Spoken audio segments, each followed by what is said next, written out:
تعادل بطعم الخسارة للنادي الأهلي يا جماعة أمام المصري. مش عارف نتكلم على الحكم ولا نتكلم على الفرص اللي ضيعها لعيب الأهلي بكل روعنة وبكل غرابة. نتكلموا على الحكم الأول. الحكم إدى 6 دقايق وقت ضايع في كرة في آخر الماتش اللي هي الفاول دي، قعدت بتاع دقيقة أو نص دقيقتين على ما لعبها، ولما لعبها حسب 7 دقايق بس وقت ضايع، كان فاضل كمان دقيقة المفروض.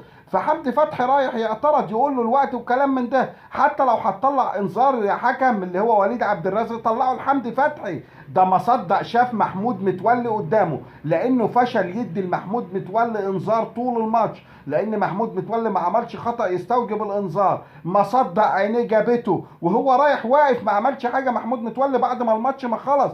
جه رافع الانذار متعمد. وليد عبد الرازق تعمد اعطاء الانذار لمحمود متولي عشان يغيب عن مباراة الزمالك القادمة يوم 21 في الدوري العام. حاجة فضيحة، وصمة عار جديدة من عشرات وصمات العار اللي ضيعت الدوري من النادي الأهلي آخر سنتين. مسلسل مستمر للعام الثالث على التوالي من حكم. كلنا شفنا اللقطة، واللقطة قدامكم حضراتكم اهي.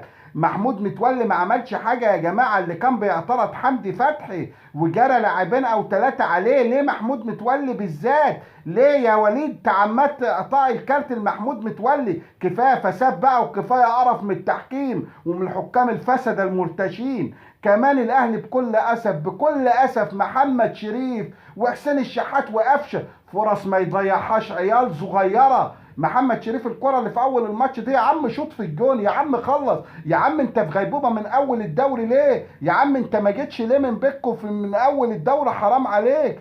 كمان شادي حسين بيقع في منطقة الجزاء مش عارف يشوط الكورة. مهاجمين الاهلي عاوز مهاجم يا جماعة. انصاف اللاعبين دولت مش هينفعوا معانا، والله العظيم ما هينفعوا، لا محمد شريف ولا شادي حسين ولا العيال دي خالص.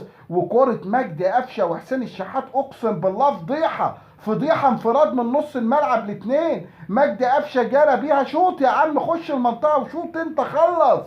وبعدين لعبها لحسين الشحات، وحسين الشحات كالعاده ضيعها. رجاء الاشتراك في قناتي، شكرا.